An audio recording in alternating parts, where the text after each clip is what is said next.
It was 2019. Samantha Josephson was 21 years old. She was about to graduate from college and just got accepted into law school.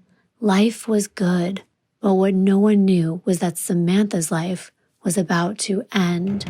And clues to what happened to her in those last moments were caught on video.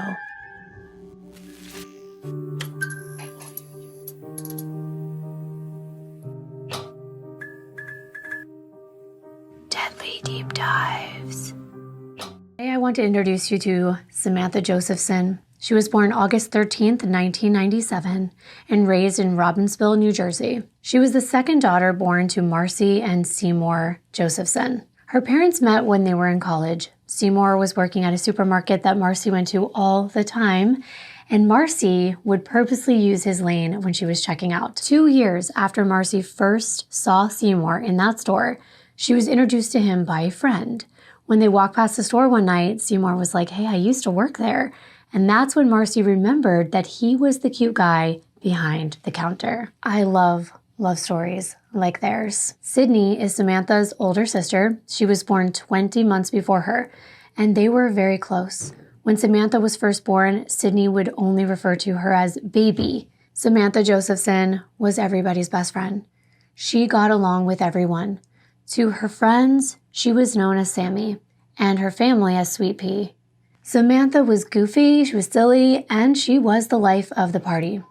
And although Samantha had a playful side, there was another part of her that was fiercely loyal and serious. One of Samantha's friends, Jessica, would always say that no one knew what Samantha was up to when she was exploring and playing, but she was an enormous amount of fun, and she was feisty and funny. So much so that Samantha's friends would call her silly antics Sammyisms. As a teenager, Samantha loved Justin Bieber. At one concert, she covered her face in face paint in order to catch the pop star's attention. One of Samantha's college professors described her as trying to improve daily. She was always trying to better herself. In 2015, Samantha graduated from Robbinsville High School and studied overseas in Barcelona in 2018. And she took this trip with her sister.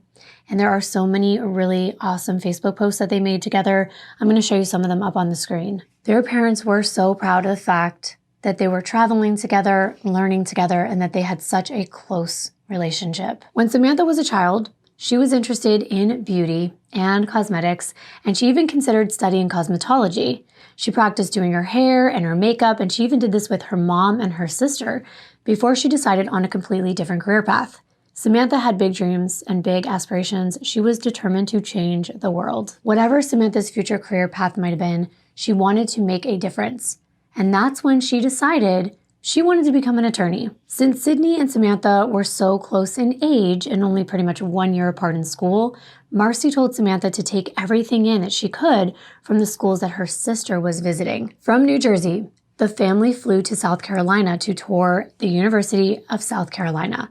While Sydney ultimately chose to go to another university, the school made a very strong impression on Samantha. Samantha knew this is the college that she was going to attend after she was done with senior high school. And no one was surprised when she received her acceptance letter to the University of South Carolina the following year. Marcy and Seymour were initially reluctant because they didn't want to send their daughter so far away. She was born and raised in New Jersey. She was a Jersey girl. But they discussed it in depth, and having lived in the Northeast her whole life, Seymour knew that the South was different from the Northeast.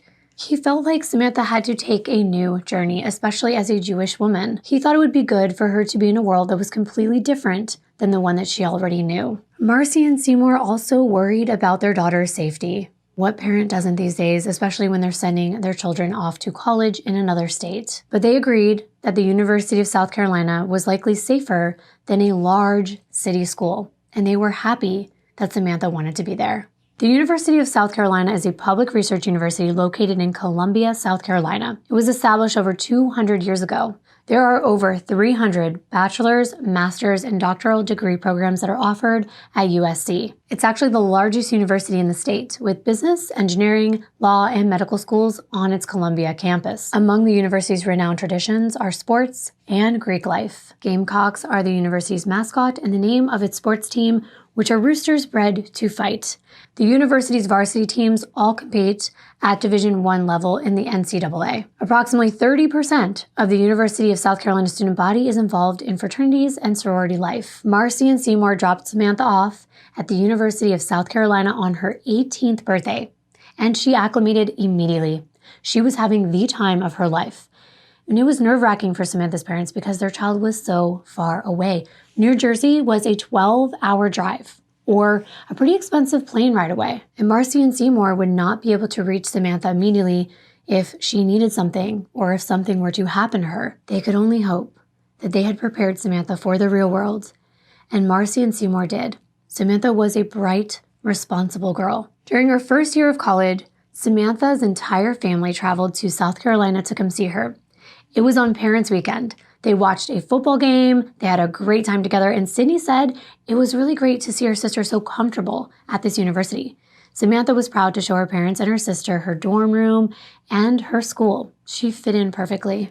While Samantha was enrolled at the University of South Carolina, she joined Alpha Gamma Delta, which is a sorority on campus. It was founded on May 30th, 1904 at the University of Syracuse in New York, and their mascot is a squirrel, and their colors are red, light brown, and green. The sorority's charity focuses on fighting hunger, and there are over 201,000 members in the over 199 college chapters and more than 250 alumni chapters across North America. So being in the sorority was kind of a big deal for Samantha. By her senior year, she was living in a place called The Hub, with some of her closest friends, Carly, Jordan, and Jenny, and her best friend, Tegan Berry. The Hub is a really nice off-campus housing building, and let's take a look.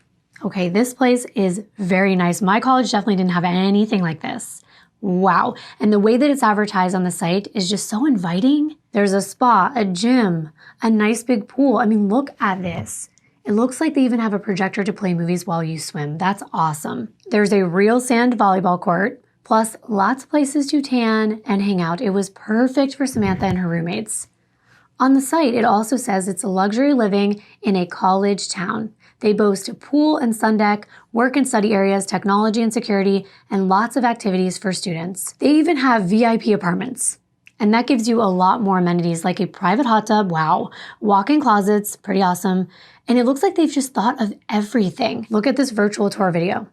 I want to live there. It's like, take my money. There's hammocks, a pool table. This place is so cool. And they go up to 5 bedrooms. I mentioned Samantha's roommate and close friend Tegan. Well, they really hit it off, both being from New Jersey. Tegan is from Clinton, New Jersey, and she did 1 year of community college before transferring to USC. And she was set to graduate the very same year as Sammy in 2019. Tegan's friend and roommate, Jacqueline, was also transferring to USC, and her older brother went there. So she knew him, of course, as well as some of his friends. And Jacqueline was the one that ended up introducing Tegan to Sammy, Carly, Jordan, and Jenny. And Tegan became very good friends with Sammy. They lived together at the Hub their senior year. Tegan thought of Sammy as caring, compassionate, easygoing, and goofy. They'd hang out all the time. They'd go to football games, they'd eat together, go out to bars, everything. They went to a popular college party area that's in town called 5 Points, and they went there very often, and they were very familiar with this area.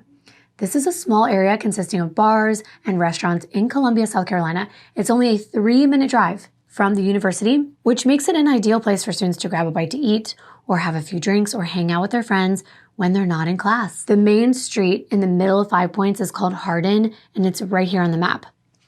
There's all kinds of fun places to go for food, like Home Team Barbecue, this sushi place, where you'd probably find me, Blue Pizza, Breakers Bar and Grill, and then there are bars like the 5 Point Saloon, Rooftop Bar, and the Bird Dog, as well as a whole bunch of cute shops, clothing stores, smoke shops, fast food. It's got it all. It's perfect for college students, and it's only a 7-minute drive from the Hub, which is ideal for the girls. Aside from making many close friends, Samantha also had a boyfriend at the University of South Carolina. His name is Greg Kimbyrleigh.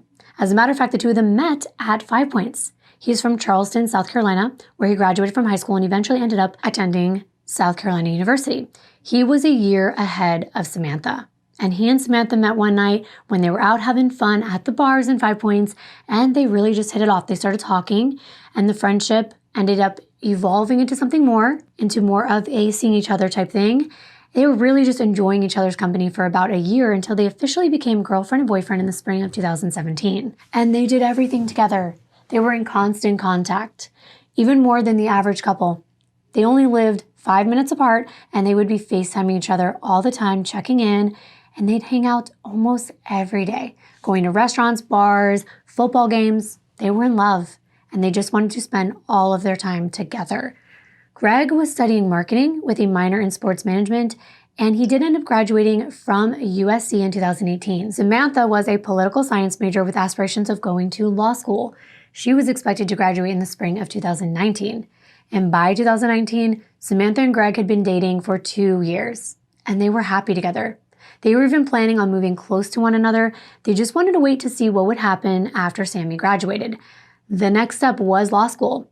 So Greg was currently living back in Mount Pleasant, South Carolina, but he would come see Samantha on a regular basis, even though it was like a 2-hour drive. I think it was 120 miles away. Although Samantha did not want her senior year at University of South Carolina to end, she knew it was time to begin preparing for law school. She applied to Rutgers University in New Jersey and Drexel University in Philadelphia.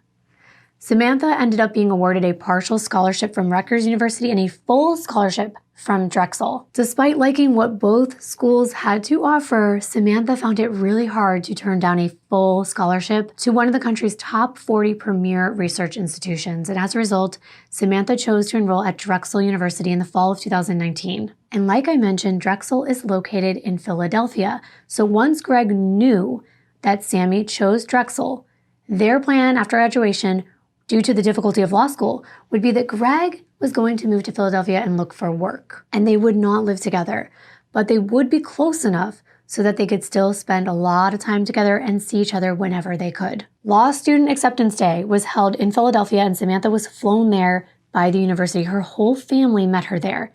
And afterward, Seymour, Marcy, Sydney, and Samantha enjoyed their day at a winery. They spent a lot of time together, celebrating and getting excited about Samantha's future. And I love this picture of them. They look so happy. And they were happy. On March 25th, 2019, Samantha Josephson returned to the University of South Carolina. Samantha only had 1 month to go before she graduated from college. It was a joyous time. She and her friends were ready to celebrate. They decided that they were going to take a break from their studies on Thursday, March 28th, and go hang out at 5 Points. Thursdays was like Fridays for them because they only took classes from Monday to Thursday. And no matter where they started the night, every student seemed to somehow end up at 5 Points. And after a night of partying, the typical way to get home was good old Uber. The plan was that the girls would pregame at the hub, go to their friend's house to park their car. It's close to 5 Points, only a few minutes walk, and they'd hang out at the bars and take an Uber back to the hub. Typical night. That day, Greg was in Mount Pleasant, South Carolina. He started his day going over to his brother's house. He was looking after his dog because he had to work. The March Madness games were happening that night, so he was watching them around 7:30 p.m. But Greg was in constant contact with Samantha the entire day as usual. They FaceTimed together, called each other, texted, but Samantha really wanted him to come visit her that night.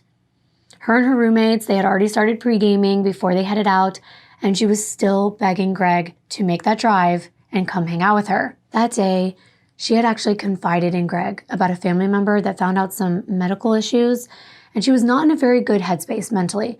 She was upset. So Greg told her, you know what? Get your mind off everything. Just go out, enjoy some time with your friends. She had just worked really hard to get into law school.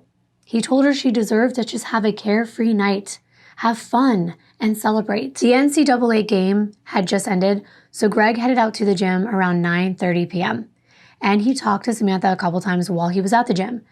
She was still trying to convince him to come out that night. If he had, maybe things would have been different. But like I said, it was a 2-hour drive. And though he usually did say yes, this particular night he didn't want to because she was supposed to come see him 2 days later. They had plans for her to go up there to Charleston. They had a whole entire trip planned out. So it really didn't make sense for him to go all the way there just for her to be coming all the way back a couple days later.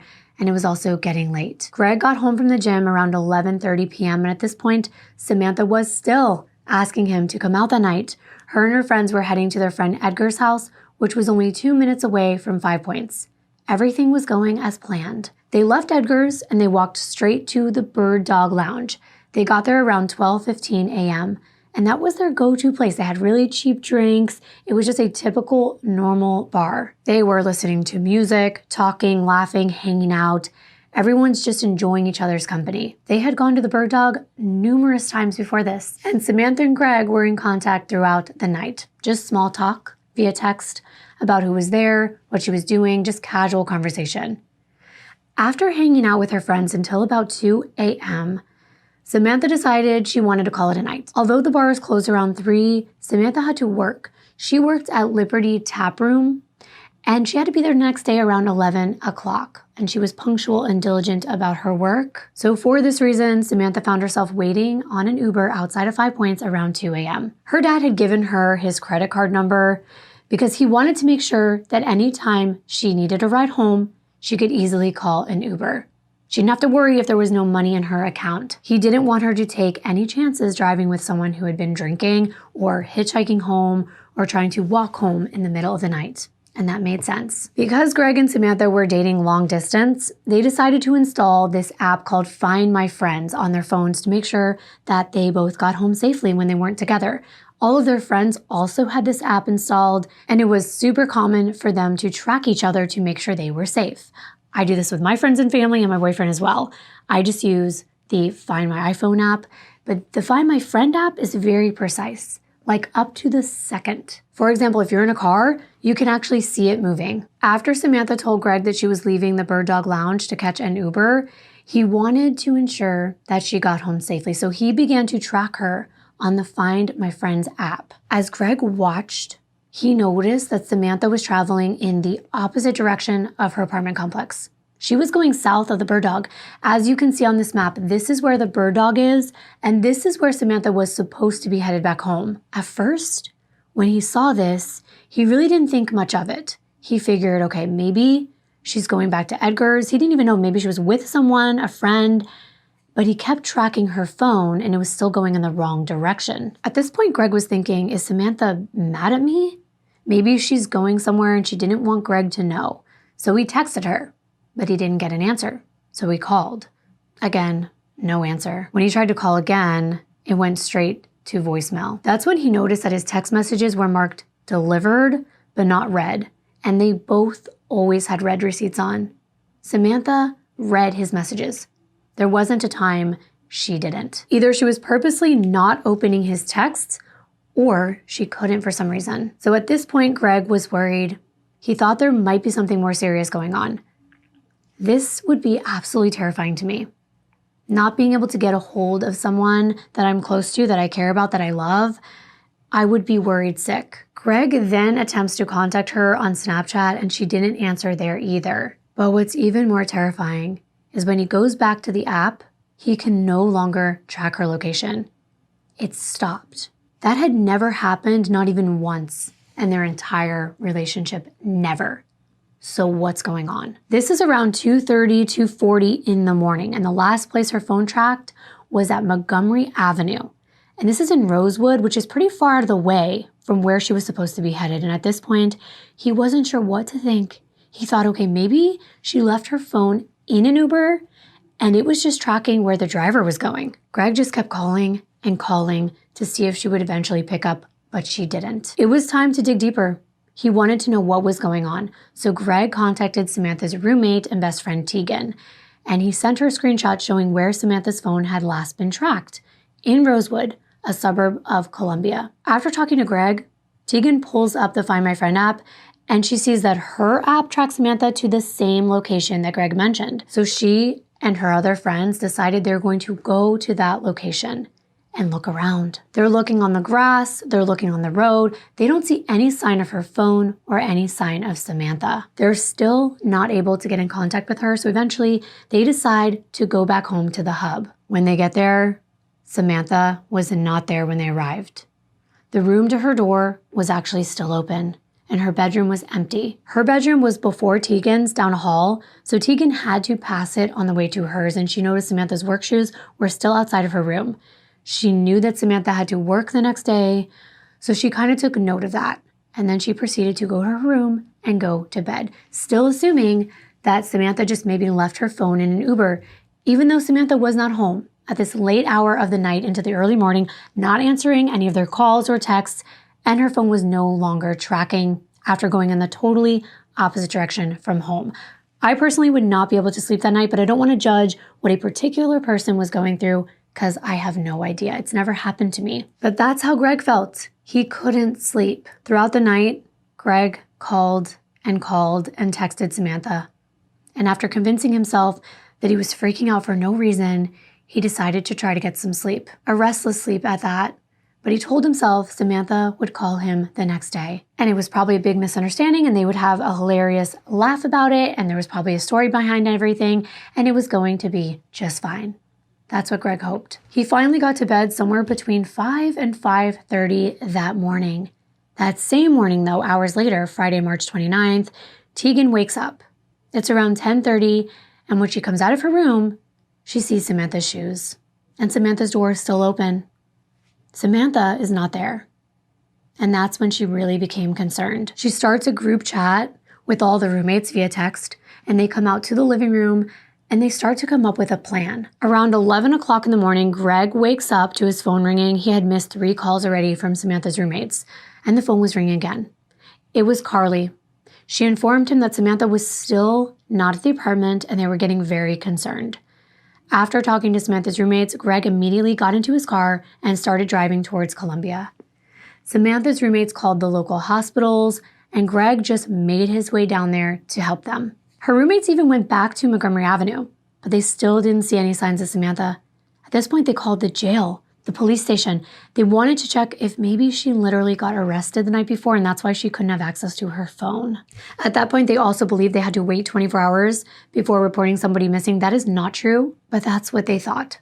So they were just kind of conducting their own research until they finally called the police. They went back to the apartment, and that's when they decided to try her laptop to see if they could get into it, and they did. They were able to get into her email account, and they go to the most recent messages, and they locate a message from Uber, and it's a receipt from the night before.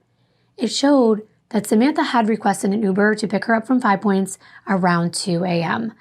But get this, the ride was canceled. Not by Samantha, but by the driver. They see the $5 cancellation charge. The driver stated that Samantha never showed up. The car she was supposed to get picked up in was a charcoal-colored Dodge Charger. After discovering what they found on Samantha's laptop, they called Greg in a panic. With no other option, Greg decides to finally call Seymour and Marcy in New Jersey to let them know their daughter is missing. Greg called Marcy first. She was out having lunch with a friend, and he told her nobody had been able to contact Samantha since the night before when she was at the Bird Dog Lounge at 2 o'clock in the morning. Marcy hangs up the phone in a panic, and she calls her husband.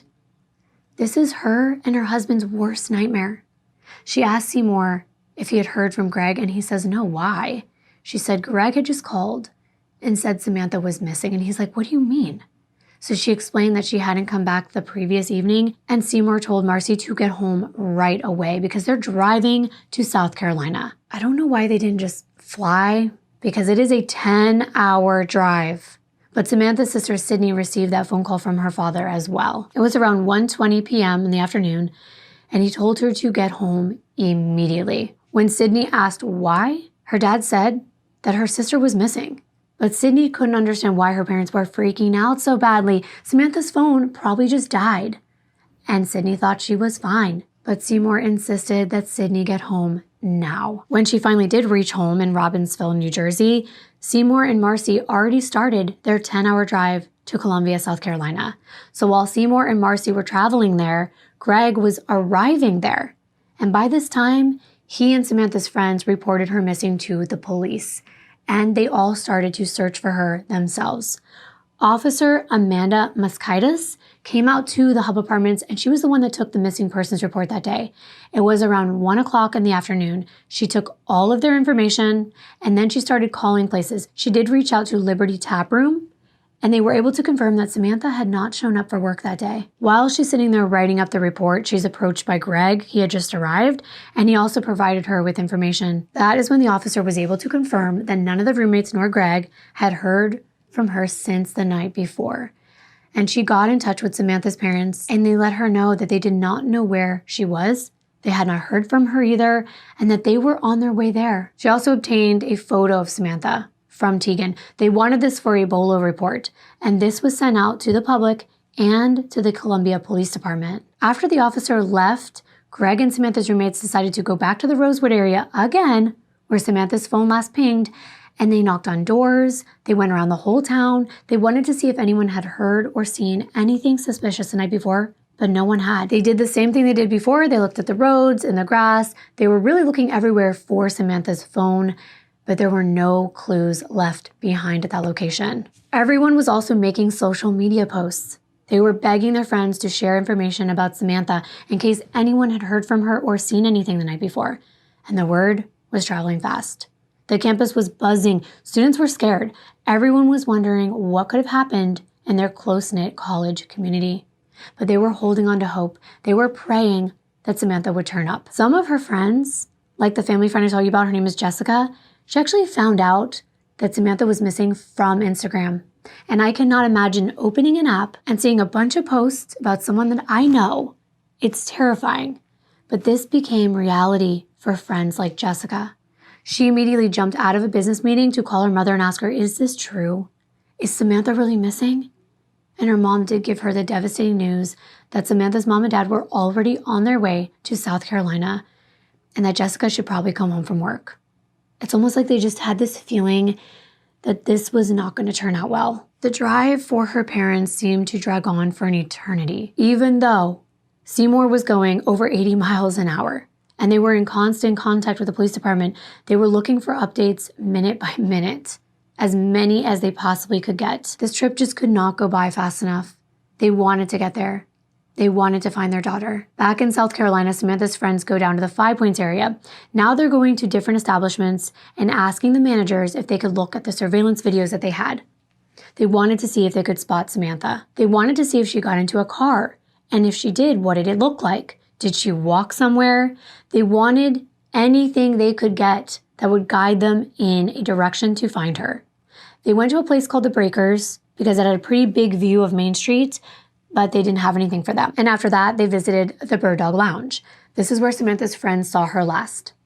When they reached the bar, Greg talked to the owner and asked if they could view the CCTV footage from the previous evening. They explained how their friend had gone missing and they wanted to track her movements and see if she got into someone's car. The bar owner recognized Samantha's friends and knew they were in distress. So he let them see the surveillance footage. The owner brought them into a room filled with screens. And Greg pointed out the camera that pointed towards the street where the Uber drivers typically pick people up. It's right here in this area under this tree. This is where everyone in that area knows to stand so that their Uber can quickly stop and you can jump in and head out. As Greg and Samantha's roommates are reviewing the videos, they see Samantha. They see her enter the bar at 12:43 a.m. Since they knew her so well and she was wearing a bright colored shirt that night, it was easy for them to spot her in the footage. She was wearing a reddish-orange top, black jeans, platform sandals, and a white bralette. Samantha could be seen drinking, dancing, and having a great time at the Bird Dog. She appeared to be acting completely normal. Greg asked the owner if he could fast forward the footage to about 1:50 a.m. That's when Samantha was on the phone walking out of the Bird Dog and she called for an Uber. They watched closely. They saw Samantha outside the Bird Dog and they wanted to see if she was being followed. But everything seemed perfectly fine, and I'm going to be showing you all of this footage. Here's Samantha. She comes out of the bar. She's standing in the designated Uber area or Lyft area, the ride share portion of the sidewalk that everyone goes to. This is where cars know to come pick up the patrons. And nothing seems out of the ordinary. There's no creepy person following her. There's no one even near her. She's just standing there alone, waiting for her ride. At one point, a gray sedan pulls up. And as you see, it's kind of slowing down in front of that rideshare area. Samantha walks forward. She reaches for the door, but then the car drives away. The Uber either didn't see her or it wasn't actually her Uber. And to be fair, she had been drinking, so it's not uncommon for you to get a little confused. There's a lot happening, lots of cars going by, lots of people outside. But then at 2:12, a black four-door sedan pulls right into this little handicap spot right under the tree. And once again, she steps off the curb, walks towards the vehicle, reaches out to open the back passenger's door, and this time she was able to open the door and she gets into the vehicle. However, her friends know the Uber canceled. So was this the Uber? Did she get inside and then the driver canceled the trip and kidnapped her? It was so hard to watch this footage, especially since I know what's going to happen. After the traffic cleared, the video captured the car pulling out of that parking spot and then driving off. Greg and Samantha's roommates felt sick to their stomachs. They knew that Samantha's Uber ride had canceled. And they knew it was supposed to be a charcoal gray Dodge. If Samantha's Uber was truly canceled, then whose car did she get into? Had she called someone else? There's just a series of crazy scenarios that begin to play out in Greg's head, and they'd be playing out in mine as well. Whoever drove away with Samantha, Greg hoped they had not hurt her. He immediately contacted the Columbia Police Department, and he informed them about what he saw on that disturbing CCTV footage. Investigator Chris Odom from the Columbia, South Carolina Police Department led the investigation into the dark vehicle that Samantha entered.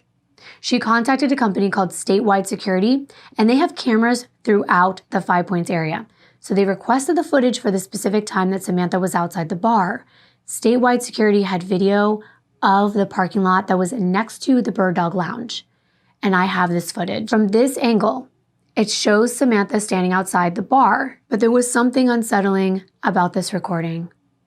As the investigator watched, she noticed that in the 15 minutes prior to Samantha entering that black Chevy Impala, it had circled the Bird Dog Lounge a number of times. The driver of this vehicle would stop for long periods of time, which was strange, then drive around, make U-turn after U-turn to come back to that area where these Ubers typically pick people up. It was though they were scouting for people, they were stalking, waiting. At one point in the video, investigator Odom noticed that the driver of the Chevy Impala was positioned in that parking lot that I showed you in a way that would give them a clear view of Samantha. She was directly in their line of sight. She was clearly looking for her Uber, and the person driving that Impala was able to see her try to get into the gray car before he decides to pull around and pull into that spot. And this investigator noticed that the driver was so eager to get to Samantha, he actually jumped the curb to get into that parking spot. It was like a shark circling its prey. As investigator Odom examined the video closely, she recognized Samantha entering the car at 2:09. Then she pulled up other video surveillance from this same security company and was able to track the vehicle. She also tried to zoom in so she could see details, but she could never actually make out who was driving. She couldn't see their face or any details about who they were. She did notice, however, that they were sitting pretty far back, like reclined in their seat. That was apparent, and you can see it right here if you look clearly. The chair, the actual seat of the car, is leaned back, and I will outline the line right here of where it is. As far as she could tell, no one else was in the car except for this driver and Samantha. However, whoever was driving that car was the main suspect in Samantha Josephson's disappearance at this point. The investigator doesn't think it would have taken Samantha that long to realize her driver was not headed in the right direction. She also believed that the driver had to engage the child locks, and that was what was preventing Samantha from opening the door or rolling down the windows. Having realized she was trapped, Samantha must have felt so helpless. That is absolutely terrifying. Investigator Odom tracked the vehicle throughout Five Points, and although the investigator searched as long as she could, the last place she could locate the car in the CCTV footage was about 1.5 miles away. And after the vehicle left that area, there were no longer cameras on the streets to record it. Based on the footage, investigator Odom concluded that Samantha was picked up in a late model Chevy Impala, black in color, and immediately issued an updated bolo. However, the investigator could not determine the license plate number of that vehicle. The Columbia Police Department enlisted the assistance of SLED. It's the South Carolina Law Enforcement Division. SLED Lieutenant Kristen Grant received a call from her captain telling her that she was needed in Columbia to assist the Columbia, South Carolina Department. Lieutenant Grant interviewed Samantha's roommates once again and her boyfriend, and she asked them to explain everything that happened from when they last heard from Samantha. Tegan told her the last time she remembers seeing Samantha was in the corner of the Bird Dog Lounge, and she was on her phone. And it wasn't uncommon for the group to kind of split up. Once they got there, they would have other friends to talk to, and it was common for them to leave their little group at different times of the night and even go home at different times of the night. Whenever they felt like they had enough, they would just call it a night and leave. Tegan had no idea that Sammy was no longer at the bar until Greg contacted her later. It also wasn't out of the ordinary for Greg to reach out to her and others in the group if he was trying to get a hold of Samantha. After talking to Greg, she explained she pulled up the Find My Friend app and she sees the location where Samantha last tracked to. And it was the same one that Greg had mentioned, so she talks about how they went out to that location, but they didn't see any signs of her there, and no one was able to contact her for the rest of the night. While the Columbia PD and SLED searched for Samantha and the vehicle that drove away with her, Marcy and Seymour sped down to South Carolina. Samantha's parents were keeping in touch with investigators as they made their way there. They wanted to learn as many details as they could. A few hours into this 10-hour journey, investigator Odom called Seymour to ask what their ETA was. After that phone call, Odom called Seymour and Marcy again and asked them, "What time do you think you're going to be in South Carolina?" She told them when they did arrive, they needed to head straight to the police station as soon as they got in town. Seymour did not have a good feeling about this.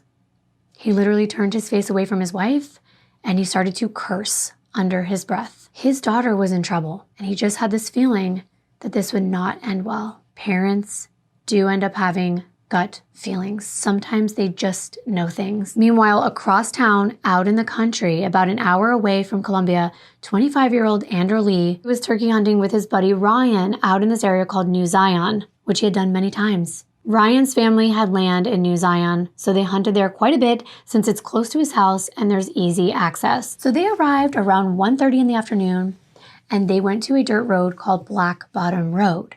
Then they went down to a farm road. This is sort of like an access road that's not on the main road. And Ander was using binoculars to scan the area for turkeys. He was walking down there for about 5 to 10 minutes, but it was when he turned back around to head towards Black Bottom Road again, and he was looking in those woods, that something caught his eye. To the left, he saw something, and he couldn't really make out what it was. He kept looking, and the more he did, the more he began to realize it looked like a body, and that's when he called his friend down there. They're both standing there looking in total disbelief. They didn't want to believe what they were looking at. Obviously, neither one of these men expected to see anything like that. They were in the middle of nowhere. It's not somewhere you just end up. It's somewhere you would deliberately go. It's just farmland and woods as far as the eye can see. For example, this nearest store is where the pin is on the map. This is far from town, so they weren't exactly sure if it was a body, but they knew it looked like it, and they didn't want to go any closer. There were a lot of dense trees, and one of them was uprooted and it was blocking their view. But they were just a few feet away, and they were certain they were looking at a deceased human being just lying there lifeless in the woods. So at this point, they know they need to call for help, but they don't know how to relay their location to authorities. They don't want to lose this spot. So instead, they call a man that they know named Mr. Bubba Morris. He actually works for the Department of Natural Resources, and he's very familiar with this area. They call Ryan's dad to get Bubba's number, and once they call Bubba, he was out there within 10 minutes. Bubba goes down, he looks at what they're looking at, and he calls law enforcement, and they waited for them to arrive. They never went closer to the body. This is an area where you don't see random traffic. When you do see someone, it's someone you know. It's a local. People who live in this area hunt and hang out in this area. It's not uncommon for people to grab some beers and guns and head out into these woods to hunt, have a few cigarettes, talk. Kids ride their four-wheelers in this area. They have little get-togethers. So when Mr. Morris got there, he parked. He walked down to where the guys were standing, and from about 25 feet away, he could clearly see clothing on what looked like a human body. None of these men want to get any closer. They were only trying to confirm what they were seeing. And once it was confirmed, in their minds at least, they called in the sheriff. This area that they're in is known as sort of a lover's lane, if you will. And Mr. Morris, every so often, has to go down there and break up kids being kids, hanging out, drinking, doing what teenagers do. But these aren't random kids, like I said. never in 26 years of him working in DNR has he stopped someone that wasn't from this area. So he does immediately call law enforcement. Sheriff Thomas Huckabee was the officer notified to go to the scene. He parked his vehicle up on that main dirt road and walked down to where the guys were standing, eventually making his way towards what was believed to be a body. And once he was close enough, he was able to confirm that it was indeed a deceased female. So he calls his supervisor to let him know. However, when Officer Huckabee went back to the station, he's looking through missing persons reports and he realizes something. There was a female that appeared to look like the body that he saw. So he brought this to the sheriff's attention. It was the clothing that she was wearing and the ones that were described in the bolo that matched what Huckabee saw. The woman also looked very out of place for that area. It looked as though she had been dumped there, not that her death had occurred there. That is when he alerted the CPD that their missing person may be the woman he found in the woods. Going to get a lot more interesting from here. Lieutenant Todd Schenk from SLED was one of the first crime scene investigators on this scene. As he walked down the main dirt road, he did not see a body. It wasn't until he got to the footpath that the body was visible. I'm going to show you this and blur the body so you can understand exactly where she was found. She was laying sort of on her side with her left arm underneath her body, and her right arm was laid across her chest near her left hip. And they could distinctively see a broken pair of platform sandals. One of them was still attached by the ankle strap, but it was no longer across her toes. Her shirt had been pulled up towards her head, and there was a drawstring that was on her shirt that was past her head. It was apparent that this woman had been stabbed. There was a very large amount of blood on the victim, and wounds could be seen all over her body. At first glance, without further inspection, there were visible wounds to her head, her shoulder, her right hand, her right leg, her neck, her back, and her right foot. They begin to look around because they're trying to ascertain whether the struggle and the killing happened at this location or elsewhere. They're looking for a knife or blood around the area. But based on where she was, how she was laying, and the lack of blood evidence at this scene, other than on her body, they determined that the altercation did not happen at this area, and that she was left at this location after her death. They don't touch or manipulate the body until the coroner gets on scene and gives them permission to do so. So until he gets there, the investigators are taking photos, they're documenting what they see, and when that coroner arrived, they continued their investigation by rolling the body over and looking at her back. And it was apparent that there were drag marks on her back, on her arms. She was dragged through the brush and the dirt on her back. They also look at her fingernails. They take fingernail scrapings to check for DNA that may exist underneath. And that's when they notice her fingernails were an area of interest. They looked ripped or broken or cut or torn. They did not look normal. They did not look right. It almost looked like someone had deliberately cut her fingernails off with some kind of instrument so that maybe something wouldn't be found underneath. They also take a buccal swab from her cheek to get a sample of her DNA, which they now call a known DNA sample. Since they know it's hers, they can now compare it to any other DNA that they find. They also take her fingerprints and her footprints for the same reason, to rule them out when they find a crime scene, if they do. They also brought out their ALS, which is an alternative light source. This is a light that has a different wavelength than white light. Think about black lights.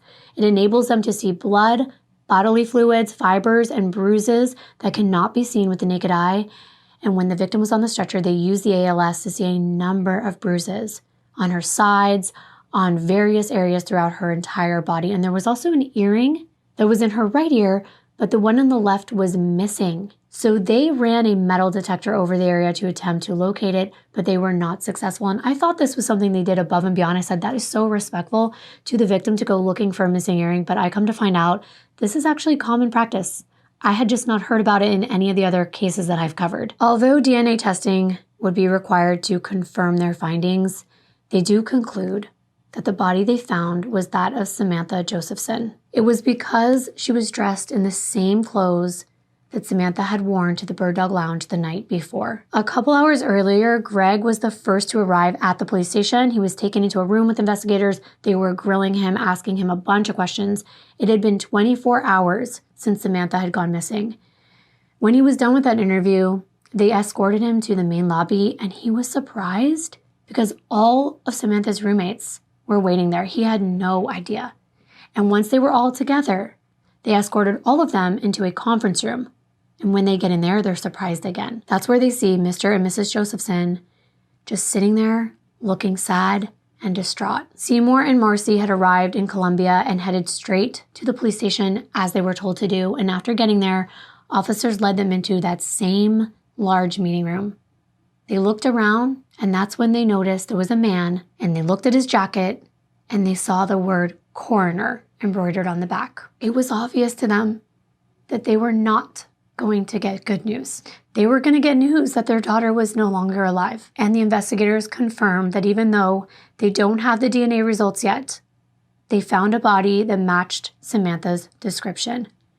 Greg broke down. He fell to his knees and he actually blacked out. He was in such shock and disbelief. And Seymour and Marcy were just beside themselves. Seymour had to make the hardest phone call he ever had to make to his daughter Sydney in New Jersey. He said that hearing Sydney's screams and not being able to be there for her hurt him, and it still does. When Seymour called her, she was waiting for their call at a neighbor's house. And as the neighbor answered the phone, Sydney saw her drop to the ground in tears. And she rushed to that phone because she wanted to hear it for herself. She already knew. She just wanted to hear it directly from him. She also heard her mother screaming in the background as he was telling her what had happened. Sydney began to hyperventilate. She felt like she couldn't breathe. And for her parents, not being with her at that time was just so difficult. Marcy wasn't sure if it was a good idea that Sydney remained at home. But at that moment, she just knew she wished she could be there to hold her. An investigator with SLED, Lee Blackman, said that they needed a lead to move this investigation forward. He stepped out of that police station, and this man said a prayer because he feared that he would not be able to solve this case. It was then that he was told to return to 5 Points because they had just pulled somebody over that was driving a dark-colored Chevy Impala. Every police officer in this city had been searching for a dark-colored Chevy Impala for 24 hours. Since they got that bolo, they were looking. Canine handler Jeffrey Kraft patrolled that area near Samantha's last sighting that evening, and before his shift, he had looked repeatedly at that footage of Samantha. Her entering that vehicle, he watched it time and time again, and he was diligently searching the streets looking for that car. Officer Kraft began his patrol in Rosewood in that community, and he started the shift Friday evening at 6 p.m., and his shift stretches into Saturday early morning. After driving around in that Rosewood neighborhood and up and down the streets for hours, he found nothing. Officer Kraft then decides to drive back to 5 Points, and within seconds of pulling toward the border of the town, the officer spots a black Chevy Impala. It matched the description of the car that Samantha got in. It was going down that main street, Hardin, towards Blossom Street, right here where this red star is on the map. Officer Kraft got behind the Impala at this point and he followed it towards 5 Points. The car got into the left lane to take a left turn on Blossom Street. This is just 2 blocks away from the Bird Dog, roughly 800 feet. Officer Kraft flashed his blue lights because the vehicle matched the description in the bolo, but the driver kept going. He did not pull over. He kept driving down Blossom, and then he tried to make a left turn down a street called Saluda Avenue. However, if you look here, this is a very unique road. It's divided by a grassy median. There are 2 roads with the same name, one going in each direction, and it's very obvious to drivers typically which one you're supposed to travel down. I looked at the street view, and it's really obvious to me. There's no light at the first street. See? There it is. It's facing the opposite way. You would not turn left here. Besides, there's a one-way sign right here. This is the correct road that you would go down. Except the driver didn't do that. The driver was going down the wrong way on the first road, on oncoming traffic, right here. There's even white lines. The turn arrow's upside down. The cars are facing the opposite way. How would he not know? But then he finally comes to a complete stop on Saluda Ave, and granted, it was already pretty dark. We do have that dash cam video from the patrol car, and you see Officer Kraft following behind the car right here. Kraft immediately notifies dispatch of his find and signaled for the Impala to pull over. The whole exchange was recorded on Officer Kraft's body cam footage. However, what I find interesting is that the dash cam comes on first when you turn on the blue lights. The moment you hit the blue lights, it actually starts to record the previous minutes to catch the moment you turn on the lights, which is pretty cool. So it kind of jumps back in time and is already recording. So we get to see this vehicle make the wrong turn. Again, I don't know how he thought that he was going in the right direction. When he's pulled over, you already see him kind of rummaging around and moving in the car. So Kraft goes up to the driver's side of this vehicle. His primary goal at that point is to make sure everything's safe. He's also observing everything. And he too sees the driver moving around in the car. He didn't know Samantha's body had already been discovered. So he was hoping to find her alive inside the Chevy Impala. As soon as the officer got out of the vehicle to approach the car, he smelled marijuana. He gets up to the driver and he's cooperative at first. He's kind of slumped back with his hoodie over his head, but he's answering all of Kraft's questions. Officer Kraft asked the driver for his license, but the driver didn't have it. And the driver actually scoffs. If you listen carefully, when Kraft says, "Why don't you have your license?" the driver says something about him leaving it at a club, but he gets very defensive right away. What's going on, sir?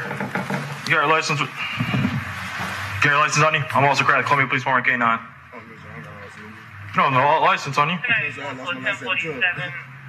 Why not? When the officer inquired about who was smoking, the driver replied that he was, but it was before he left his house. Who's smoking the marijuana? I had smoked some earlier, sir, when I was at home. All right. Feeling uneasy, Officer Kraft asked the driver to step out of the vehicle. The driver was still cooperative. That is, until Officer Kraft noticed his hands were in his pocket. All right, man, you got to step on out, man.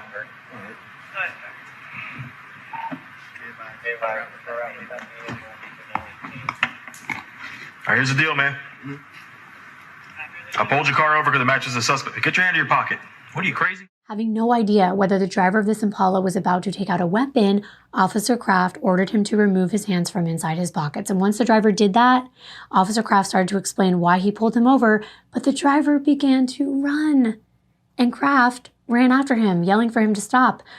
Where do people think they're going to go to when they run? I'm really curious. Like, why run? They have all your information, right? Because you left your vehicle behind? So it makes you look extremely suspicious to run. Get over here.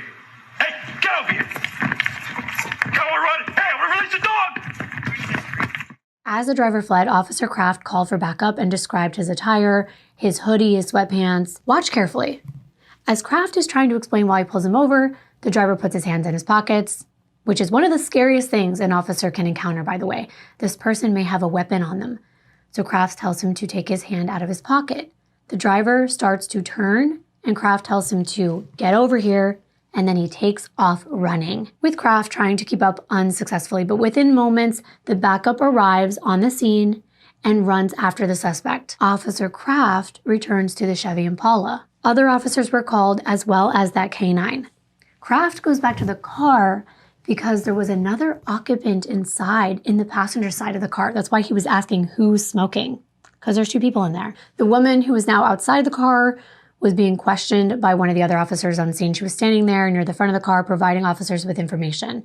Now, Kraft wanted to make contact with this person because he didn't know who this driver was or why he would run. But because Officer Kraft smelled that marijuana when he pulled them over, he had probable cause to search the vehicle. He did search the interior of the vehicle and found a rose gold cell phone between the driver's seat and the center console. And he was also able to determine that there were remnants of marijuana on the driver's side floorboard. He located a set of keys with a pink key ring on it inside the car as well.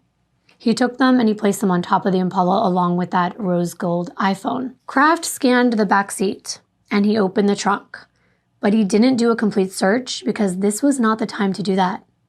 He could tell something happened in this car. He needed professionals to be called in because there was a significant amount of blood. There were footprints on the windows. There were cleaning supplies, bleach in the car. It was a crime scene, and he needed a crime scene tech who was specialized in this area of expertise to analyze and preserve the evidence. A second officer arrived at the scene. When Officer Kraft asked him what kind of phone Samantha had, He wanted to know because his initial thought was that the rose gold iPhone belonged to her. And on the keychain, they noticed a USB drive, and they wondered if this might be something a college student would carry. He knew the missing girl was a University of South Carolina student. I'm trying to give you information from all directions, everything that's going on. So while this is going on, Officer Justin Asia had hurried that way when he heard the call, and he was the one that intercepted the driver on foot. He was able to catch up to him and arrest the driver around 2:36 a.m. Running from the police is an arrestable offense. So he frisked the driver for weapons and none were found.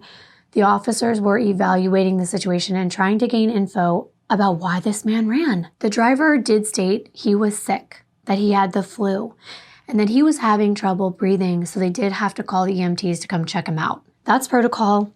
Safety first, it's a big priority. So the officers let the driver sit down so that he could catch his breath and he could breathe better while they were waiting for the EMTs to get there. And this is the point where they also read him his Miranda rights. But the driver refused to answer any questions, even a yes or no about whether he understood the Miranda rights, but he would not answer. But that's something he did need to answer. But after that, not speaking is his Fifth Amendment right. But he didn't even respond to the EMT's questions when they were trying to check him out and his vitals were being taken. At one point, the driver is just laying on the ground looking like he's having issues breathing. The officers just think, yeah, he just has some issues because he was just running. So the officers start to rub his sternum per protocol, sit him up so he can breathe better, like I said, but the driver would still not speak to EMS workers. And it didn't really seem like there was anything wrong with him. They take him to the ambulance to get him fully checked out, but they were thinking this must be some kind of act, that he wasn't really hurt, especially because he's not talking. Then he finally says he wants to speak to an investigator. So investigator Lee Blackman was summoned to the 5 Points area. Blackman explained to this man that is now handcuffed in the back of a police vehicle that he was there to speak to him. The man asked the officer why he was being detained, and he told him he ran away from the police during a traffic stop. The man nodded and said he knew that. Investigator Blackman also told him that marijuana was found inside the car, which was enough to keep him in custody. Things that were confiscated were his phone, and bandanas were taken from his head at this time. The driver of the Impala refused to give law enforcement his name. So officers started taking pictures of him. They were trying to do facial recognition, scanning his fingerprints to determine who he was. And ultimately they find out that Nathaniel Rowland was his name and he was 24 years old. So while waiting in 5 Points for Nathaniel to be brought to the station, investigator Blackman asked him where he was the night before.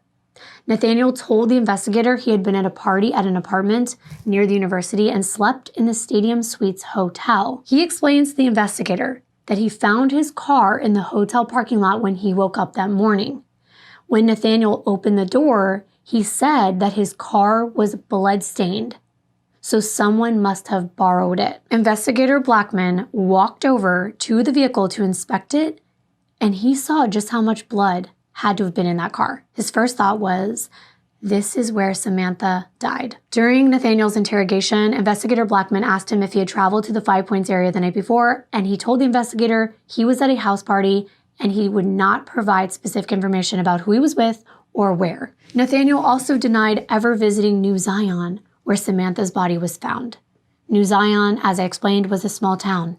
It was not a place someone would consider dumping a body unless they were familiar with it. At this point, Blackman explained to Nathaniel that a young woman was abducted from 5 Points around 2 a.m. on Friday.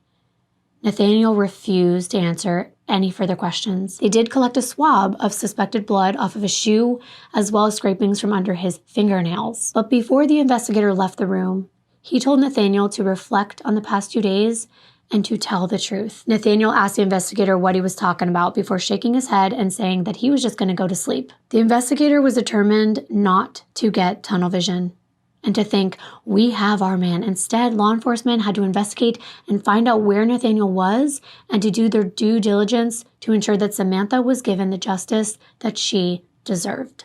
That's when they located the Uber driver who had been requested to pick Samantha up at 5 Points the night she went missing. His name is Marcus Williams. Marcus told investigators he was 49 years old, married, from Columbia, South Carolina, went to school there, worked for the city for 10 years until he was injured. That's when he began driving for Uber. All he said he had to do to get started was to send his driver's license, registration, and a copy of his insurance. He told them he had a charcoal gray Dodge Charger at the time. Then they do a background check and either approve or deny you, and he was approved and he began working. He drove his 2011 Dodge Charger. He had been driving for 3 or 4 months at the time that Samantha requested a ride. He accepted that ride, and he drove out to 5 Points to pick up Samantha. He had a 5-star rating. His car was always clean, he always got good tips, and he was a good driver. And in case you're not familiar with Uber, don't be ashamed if you've never heard of it or you haven't taken one. I realize there are viewers who watch my videos from all over the world. Uber is a ride-share app. Anyone can sign up for free and begin requesting a ride. The only thing I think you need to provide is your legal name or your Facebook account, the last time I checked. Then all you do is open the app, put in the address of the destination you want to go to, and once the app connects with an authorized and approved driver that works for them, they get an alert and you get an alert with the driver's information. You usually get their name, the color of the vehicle, the model of their car, their rating, and you can even cancel if you want for whatever reason. But it's important not to do that frequently because it can reflect badly on your rating. Marcus heard that the 5 Points area was a very busy location for college kids, so he frequently worked there. He was actually just ending a ride from another person in the 5 Points area when he got another alert that Samantha needed a ride. Marcus said he was diligent. He always called the person right when he got the alert to let them know he was on the way. So he called Samantha when he was on Hardin and Divine, right here, and she did not answer. So Marcus circled around. He usually gave people 5 to 10 minutes as a grace period because, they're at bars, they may be cashing out, maybe they're talking, maybe they're walking slower, they've maybe had a few drinks. After the app realizes that you are at the destination and you've not picked up the rider, it will send an alert to cancel the ride. So as he circled again and again a couple times, he had to cancel. He said he never picked her up. Never, to his knowledge, had he ever seen her, or had she ever been in his car. Marcus did give them a DNA sample, and they let him go, and they told him they would call him back in if they needed him. So using the information that Samantha's parents gave them, investigators searched her bank records. That was the next thing they wanted to do. And they realized that there were several attempts where someone was trying to use her ATM card at a couple banks. One was 45 miles away from Columbia, and twice at another bank in Sumter County. This was very early in the morning on Friday, 5:45 a.m. in Sumter and 6:48 a.m. in Columbia. With a search warrant, the investigators obtained CCTV footage from the ATMs, and they showed a man wearing dark clothing, gloves. He was clearly trying to conceal his identity. His hoodie was so tight around his face. Look at this. And his face was hidden by a mask. This is what they saw. And this man was unable to withdraw any money from the ATMs because he did not have the correct PIN. They zoomed in, and they can tell he's wearing a bandana with a money design on it. He's wearing a black jacket, gloves, a beige shirt underneath, and a black hoodie underneath this black jacket with a white drawstring and black Nike slides. Crime scene investigators begin searching the Chevy Impala and processing all of the evidence. Investigators were able to search the vehicle much more closely after they obtained that warrant. And first, they do notice the child locks were engaged, indicating that Samantha couldn't have escaped once she stepped into that car. Samantha would not have been able to open the doors or roll down the windows. The entire interior of this car was covered in blood. It had permeated the seats. Lieutenant Kristen Grant said that she had never in her life seen so much blood in the 25 years of being an officer, never. In Nathaniel's car, investigators found a footprint on a window, and it appeared as though whoever left it there was trying to kick it open.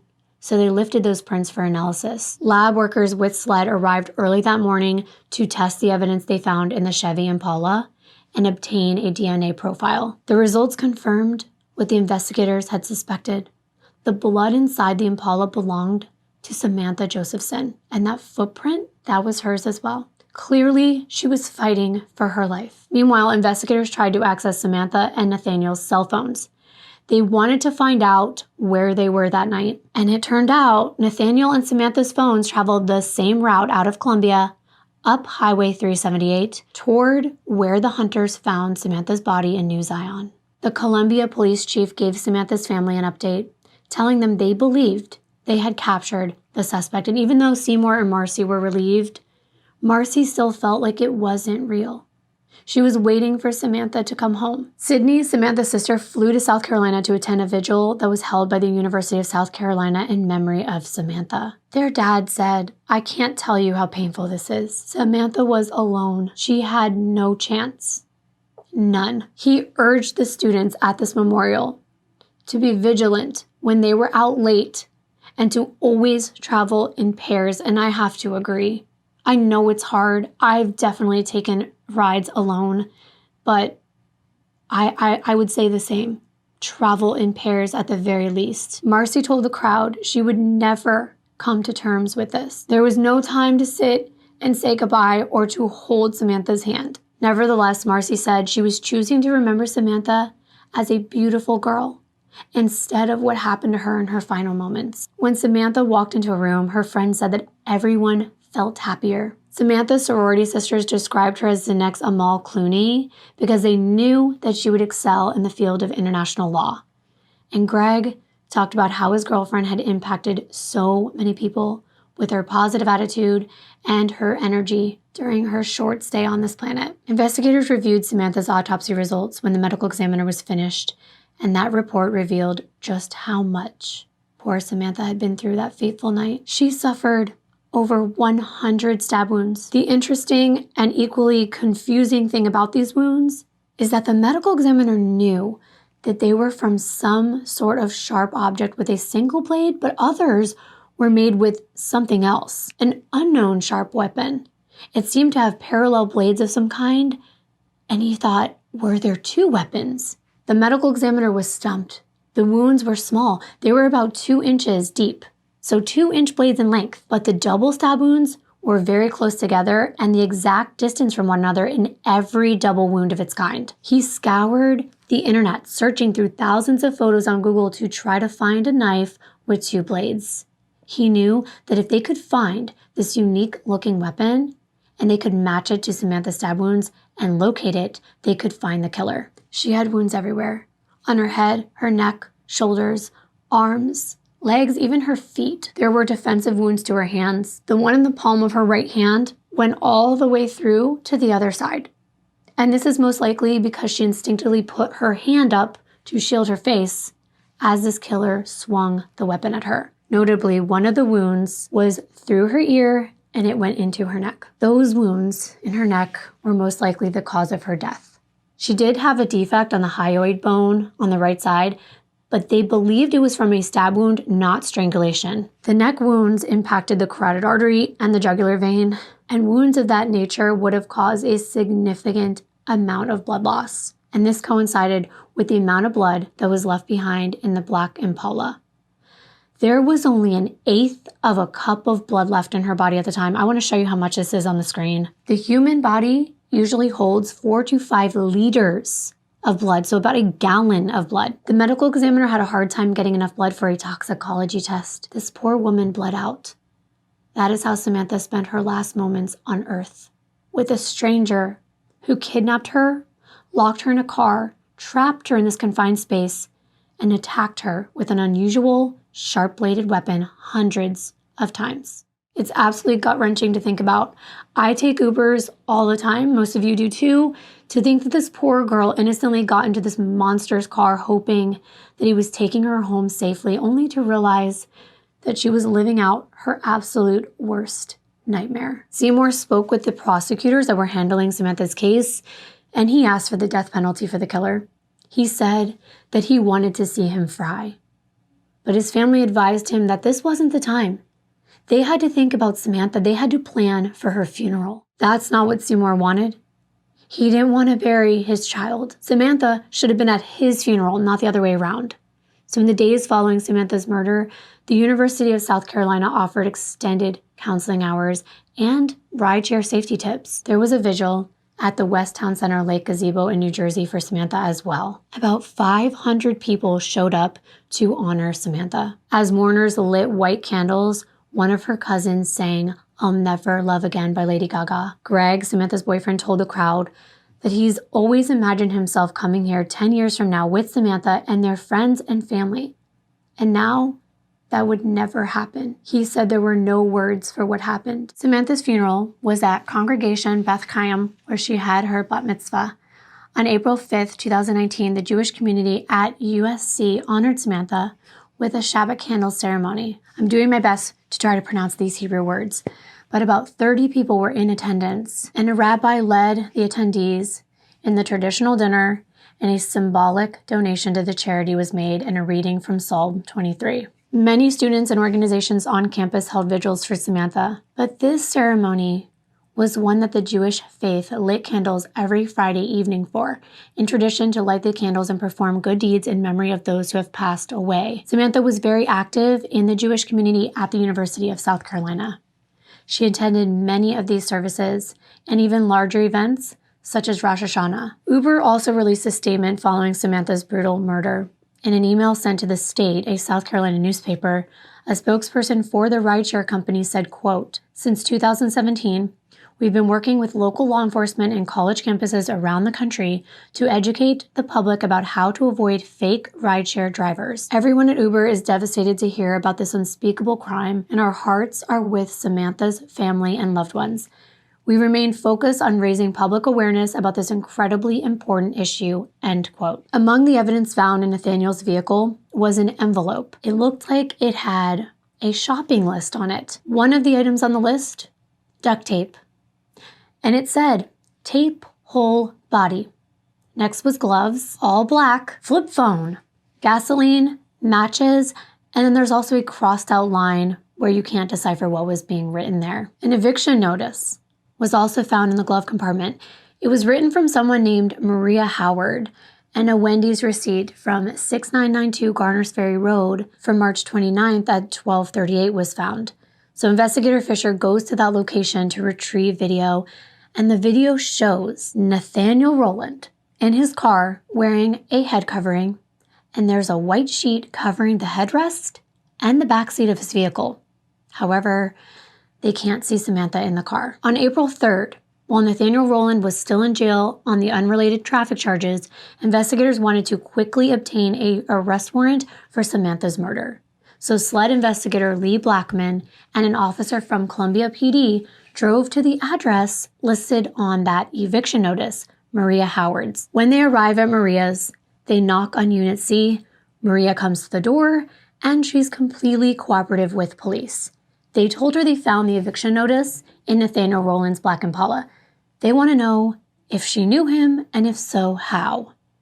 She tells the investigators that Nate is her boyfriend, and she agrees to go down to the police station. However, Maria does inform them she has not slept in a couple days. She pulled all-nighters at work at McDonald's, and she was pretty delirious. She told them that she would do her very best to provide them with as much information as she could in regard to what she knew about Nate. She was questioned for hours, but she was too tired to recall details. She needed sleep, so they agreed to let her come back in a couple days to re-interview her, and good thing they did, because she had a lot to tell them. This poor girl. Honestly, I feel so bad for people who get into these horrific situations on account of being a loving, caring person who gets involved with the wrong individual. There's going to be a lot to take in here, but this is what they find out. Maria Howard was 24 years old. She lived in Columbia for the past 10 years, and she moved there in high school, and then she went to college in Denmark, South Carolina. At that point in life, it was all about partying on a regular basis, and when she came back home, she would party at 5 Points on the weekends. She, just like Samantha and Greg, met Nate when she was at 5 Points with her friends one weekend. They were friends. They didn't just jump into a relationship, and they actually lost contact for a while, but they reconnected when he stopped by McDonald's when her shift had just ended back in the beginning of March. She was working at the McDonald's in Garners Ferry across from Rosewood. And this was, like I said, in the beginning of March. He drove up through the drive-thru, and then he pulled up next to her, and he's like, "Hey, girl."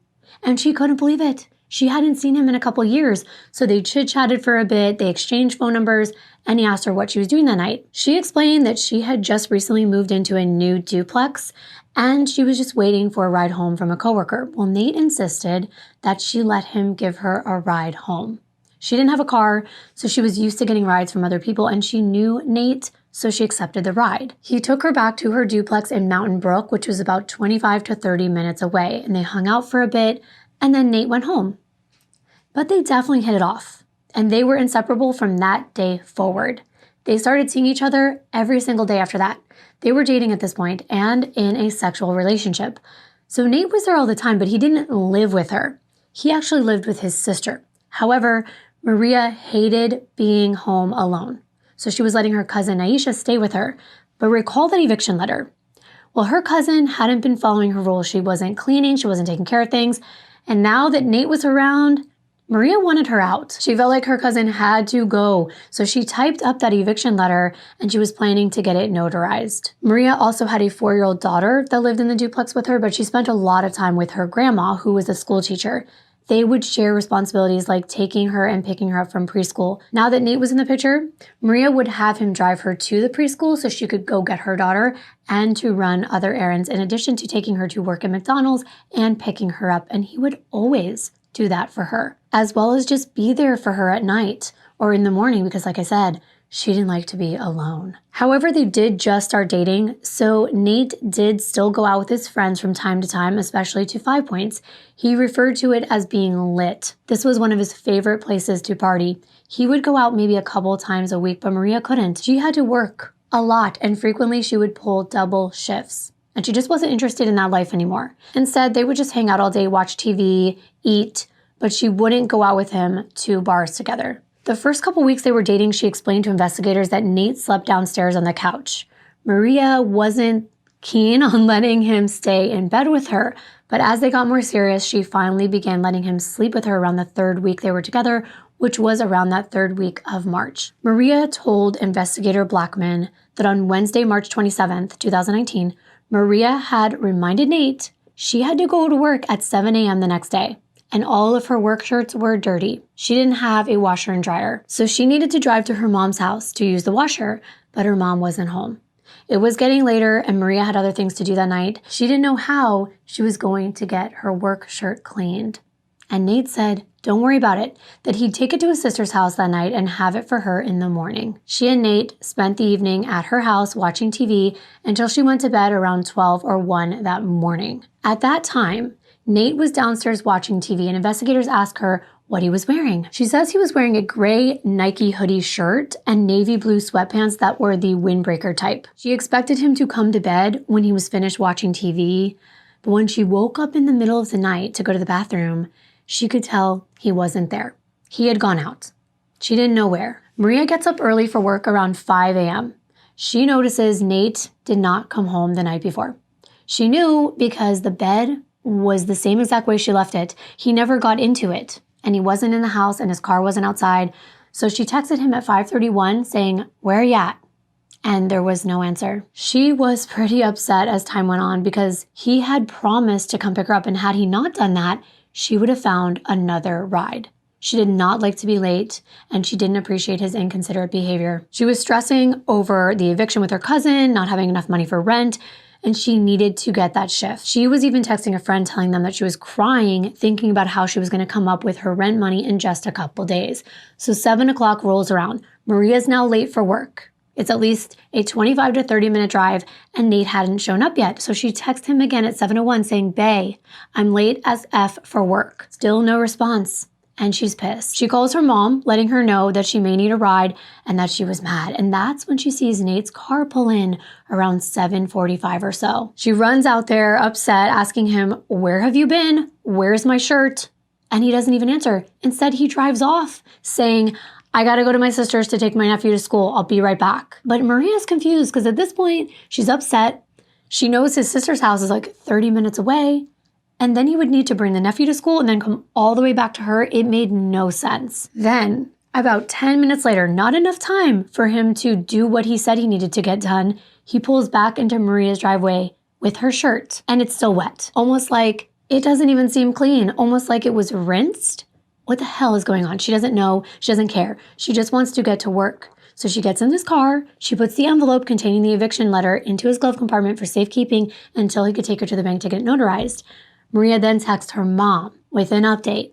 It's at 8:03 in the morning. She says, "Baby tried. LOL. My shirt's still wet AF. He will not be washing clothes ever. Have a good day, Ma. Love you." To which her mom responds at 8:21, "LOL, girl. You could have done that at home. Why didn't you go to the laundromat?"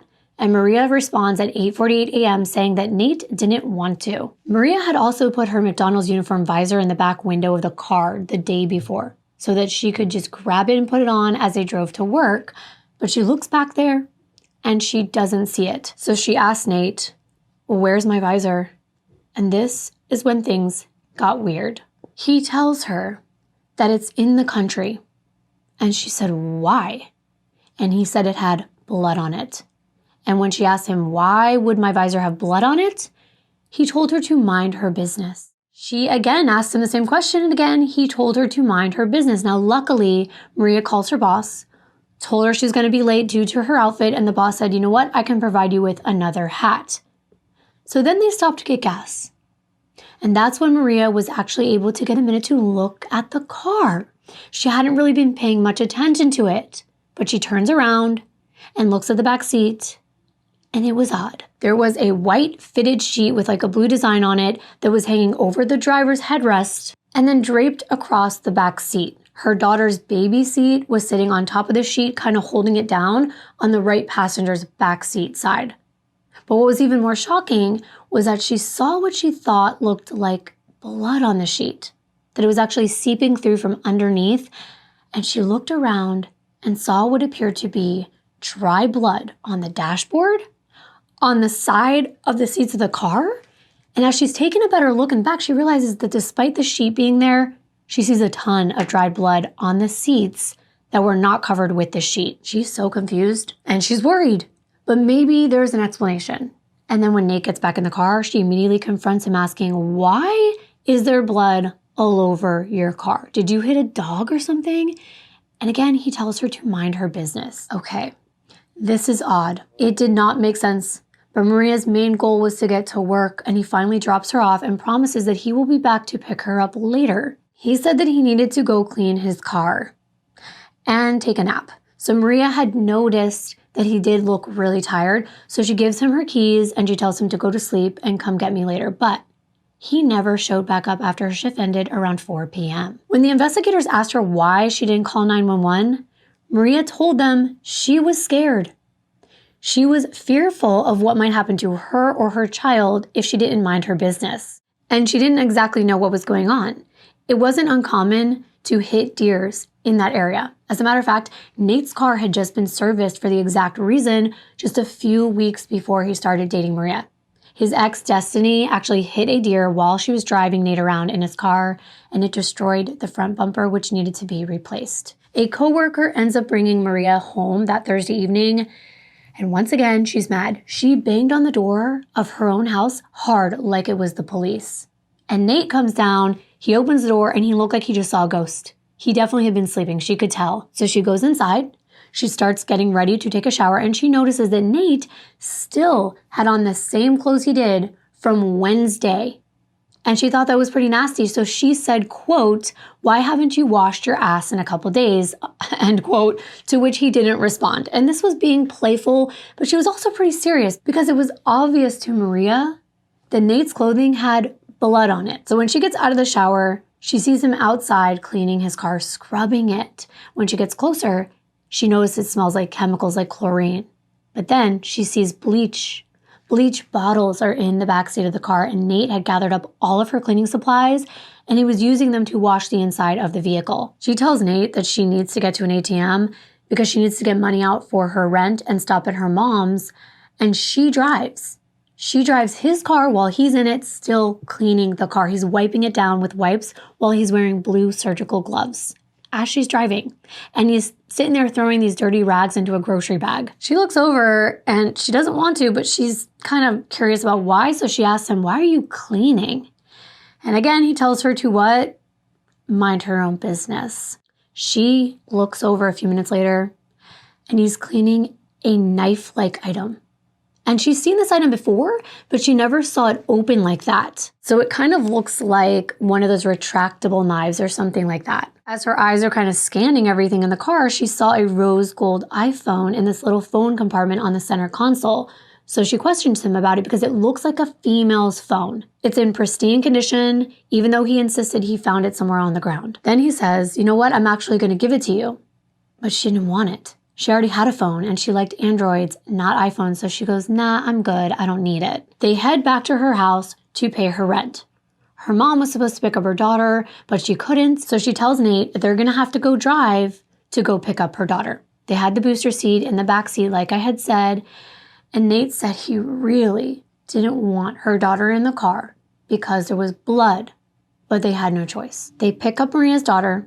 They take her back to the house. And when she takes her out of the car, there is blood on her shoes. So Maria takes them off and she throws them into a closet. And that just shows you how much blood was inside this vehicle. He had already been cleaning it and there's still blood on it. Later that evening, 2 of Nate's friends show up and they're all gonna go out to 5 Points around 12 in the morning. As they're leaving to get into his car, Maria literally asks him, why would you drive in a car with blood in it? He never responded. Maria told investigators she finally put it all together. After Samantha had gone missing, she did see her picture on the news. It was about a day later, and then they showed a clip of the black Impala, and she was stunned. It all made sense to her now. The blood, Samantha being missing, it was Nate's car. She still didn't call the police. She was scared. She couldn't even go to work. She called in and pretended her daughter was ill just so that she could pull herself together. The police came to speak with her, and that was the day that she pulled that double shift over 12 hours. And she told them, please, I've got to get some sleep. So that is where we are right now. This was the second interview, and she told them everything. And this time, she let them know every detail she could remember and let them look at her phone. And they took it for a while to have it analyzed. Finally, they gave it back to her, and she gave them a sample of her DNA. But according to Maria, because Nathaniel used tons of cleaning supplies to clean the car, Maria said she thought it would blow up if she lit a cigarette. Maria also tells them that there's a trash bin in the back of her duplex, and Nathaniel had been throwing things in there from his car. The investigators were very interested in this information. So when investigator Blackman asked Maria where the garbage bin was, she said, it's still there. The sanitation workers had not picked it up yet. So Maria was informed that a search warrant had been issued for her home and a crime scene unit was going to be sent out there to gather evidence. They located a dumpster in the back of the duplex that anyone can access just by walking around the building. Inside this dumpster, investigators found cleaning supplies, bloody sheets, towels, gloves, and the worst thing is that they find a multi-purpose tool. It had blood and hair on it. We're going to talk about that in a moment. They also find clothing like a beige dress shirt in Maria's trash bin. And in one of the garbage bags was a leather jacket with marks on the arms, scratch marks. Investigators are convinced that Nathaniel had that coat on when he was stabbing Samantha in the backseat of his car, and that those marks were from Samantha's fingernails. Investigators noticed that this multi-purpose tool, which my boyfriend is calling a Leatherman. I'm going to show you what a Leatherman is first, and then I'm going to get into this tool. Well, this tool had a unique double blade. They believed they had just found the murder weapon, and tests were conducted on all the items that were discovered. Samantha's DNA matched the blood found on these items. And this weapon is actually the scariest weapon I have seen in all of the cases that I've talked about, and I'm not kidding. Maybe since it's smaller, and you may disagree, but if someone were to swing that around, it's such a tiny weapon. Can you imagine how fast it could be jabbed into your skin? How many times this was used on Samantha? It terrifies me. It's so portable. It folds up. It's just this little hidden multi-use tool that can turn into a murder weapon in a second. Look at it. It just looks scary. The blades, they're bent at the ends, which signified that it had been used with a great amount of force. They noticed it can also be opened up like this. That's how it made the single blade wounds, and when closed, it makes double. Without a doubt, this was the murder weapon. During an analysis of Samantha's phone on March 29th, an analyst found that it was powered on at a business that bought and sold used cell phones. It's called Cellular City. Investigators drive out to Cellular City in Columbia, and they ask the manager if they could look at the CCTV footage from that day. Nathaniel's black Chevy Impala is spotted pulling into a parking space outside around 11 a.m. on the 29th. And as investigators watch the footage, like Maria had said, there was that white sheet draped over the back seat, and they could see bloodstains on it. The CCTV footage from inside Cellular City showed Nathaniel holding Samantha's rose gold cell phone when he's entering. The clerk then examines the phone, he plugs it in, he sees a white woman on the lock screen. Suspicious to him, and let me be clear, it's because he's not a dummy. He's seen people come in with stolen phones. Nate doesn't seem to know much about the phone, he just says he found it or it was given to him, and the clerk decides, I'm not buying it. Upon viewing this video, investigators are able to identify Nathaniel as the same man who tried to use Samantha's bank card at those ATMs. He was wearing the same clothes, and they were the same clothing found in Maria Howard's trash can, his girlfriend's trash can. In light of all the evidence that investigators had, they were able to charge Nathaniel Rowland with kidnapping and the murder of Samantha Josephson. Nathaniel denied being involved in Samantha's murder. One of his cousins, Trey Elmore, spoke to the state and said Nathaniel passed out at a party the night before the murder. He didn't believe his cousin had anything to do with this crime. He doesn't think that his cousin was the one driving the Chevy Impala that picked Samantha up in 5 Points. Trey felt that the police only thought it was Nathaniel because he ran from the cops when he was pulled over. Also speaking up in Nathaniel's defense was his own father. Nathaniel's father said that his son woke up without his keys, so someone else must have driven his car. In a statement to the news, his dad said that Nathaniel found the keys to his car in the parking lot and that the vehicle was covered in blood. But the assertion of Nathaniel's innocence didn't matter much because he was charged at the end of April with possessing a weapon during a violent crime. And there were way too many connections between Samantha and Nate for this to have been anyone else in the investigators' minds. Not to mention, they found a connection between where the body was discovered and where he grew up. It turns out Samantha was left in that desolate, wooded area, and it was only 2 miles from Nate's parents' home in New Zion. Nate's ex, Destiny, told investigators that he had taken her out there at least 3 or 4 times that year to meet his family. He knew that area. And remember what the DNR worker said? The area where Samantha was found was like a needle in a haystack. Only a local would know their way around there.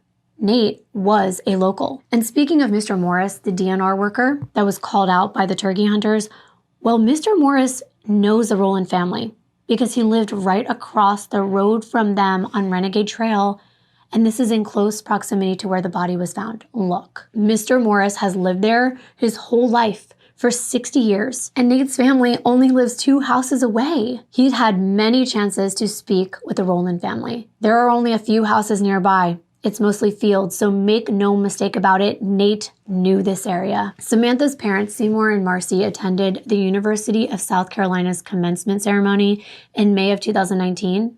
They accepted Samantha's degree on her behalf. She was honored during the graduation ceremony by the USC president, Harris Pastides. He said, quote, "I'd like to take a moment to recognize and honor the life and the legacy of Samantha Josephson, our cherished 21-year-old senior political science major whose life was taken tragically from us. Samantha's family is here with us today, and she'll receive her college degree directly after this ceremony. In memory of Samantha, a seat was also reserved in the first row, draped in robes. And one of Samantha's favorite instructors, Daniela James, said, "It's definitely very hard not to see her there with the other thousands of graduates. She should be here. Her spot is there." Following his speech, the university president counted to 3 and then asked, "What's my name?" And everyone responded, "Samantha Josephson." Samantha was not the only University of South Carolina student to receive a posthumous degree in 2019. In fact, Samantha wasn't even the only murdered student who was supposed to graduate from the University of South Carolina that year. On March 26, 2019, Evan Gaines was shot and killed less than a mile from the university upstate campus. He passed away later that evening. In November 2019, 5 people were charged with Evan's murder. He was a good person with a desire to work in business management, and he had not been forgotten. Even though that arrest can't bring Evan back, it will help his family get justice that they deserve. Within weeks of Samantha's murder, Columbia Mayor Steve Benjamin called for stronger regulation of ride-sharing companies. He proposed policies such as city inspections of rideshare vehicles, designated pickup points, and adequate lighting at those locations. Additionally, the proposal stipulated that ride-sharing cars should not use child locks unless a child was in the vehicle and the child's parents approved. Seymour and Marcy appeared on ABC's Good Morning America in April of 2019, and they endorsed a proposal passed by South Carolina House requiring Uber and Lyft drivers to display illuminated signs to make it easier for them to be identified. However, Seymour and Marcy said there were other safety measures that they would like to see added. Uber and Lyft provide customers with a description of the car picking them up and their tag number, which we know they do now. However, a few states do not require front license plates, including South Carolina, so he wasn't advocating making it a law across the board, but anyone working in the rideshare industry should have a license plate on their car. On Good Morning America, Seymour said he would like to also see a QR code in the windshield of vehicles. He said the rider should be able to scan the code and confirm that it was their car. In June of 2019, the South Carolina legislature passed a law that required all drivers for rideshare services to display their license plates on the front and back of their vehicles. While waiting on their Uber in Hilton Head Island, South Carolina, 2 tourists got into the wrong vehicle 3 months after Samantha's murder. After they realized the driver was heading in the wrong direction, they told him they were going to call 911, and the driver grabbed their phone. He suddenly stopped the car, and both of the tourists were able to escape. However, the driver exited the vehicle and tried to approach them. The tourist was able to grab the phone and call 911, and the driver fled in his car. In January of 2020, Uber introduced a new safety feature that enabled users on the app to give a PIN to the driver before starting the ride. Seymour thought Uber's new features was a great start, but a bill named Sammy's Law was passed in honor of Samantha 6 months later.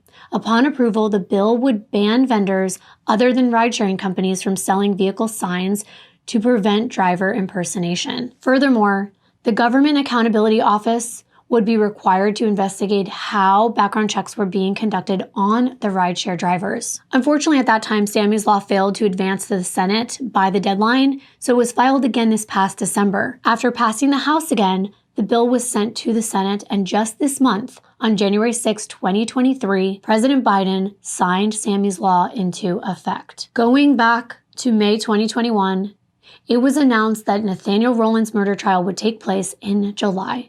The date kept getting postponed because of the pandemic. Seymour and Marcy promised to always be at the trial as a family unit to ensure that they got the justice that their daughter deserved. Marcy was nervous. She didn't know what to expect. She didn't want to hear the details about Samantha's murder.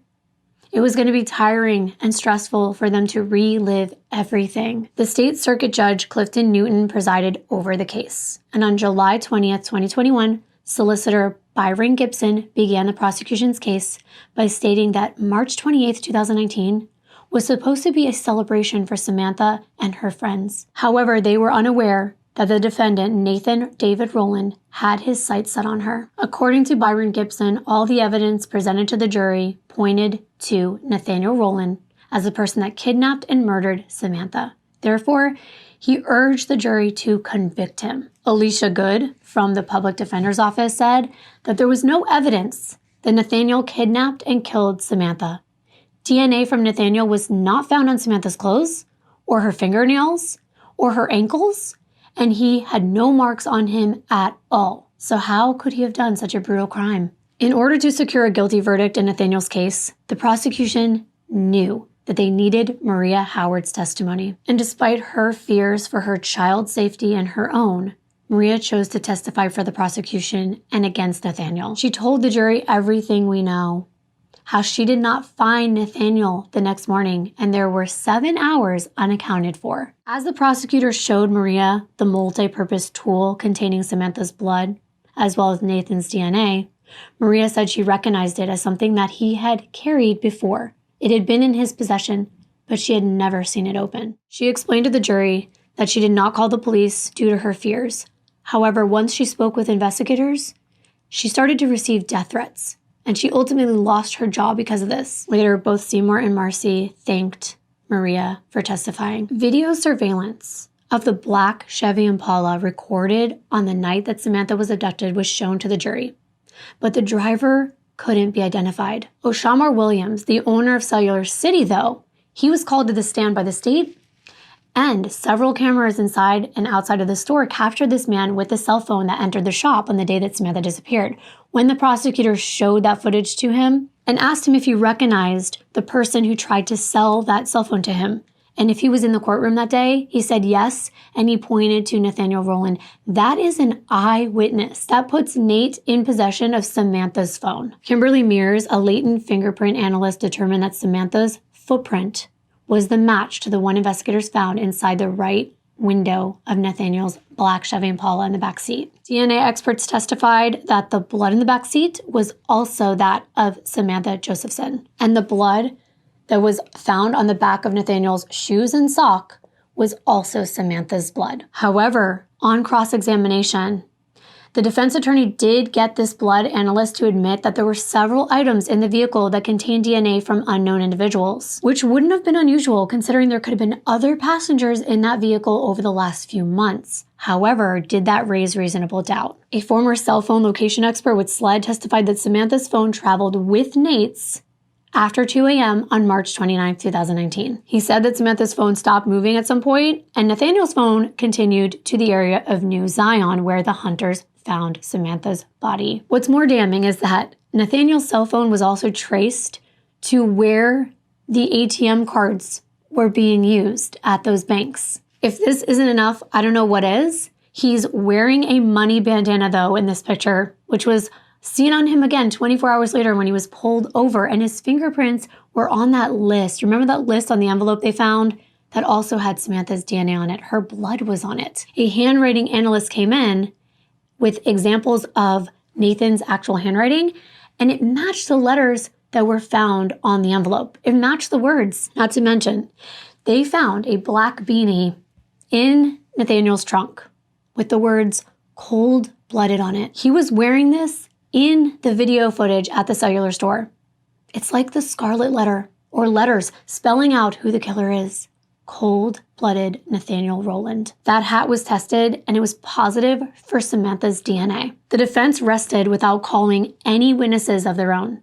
And as I was reading some of the comments while watching this trial, there were a lot of them that said they wanted to make sure, they wanted to check to see if the defense attorneys actually had law degrees and licenses to practice, because some of their questions made them look like they were working for the prosecution. And I have to say, I did notice some very interesting tactics, to say the least.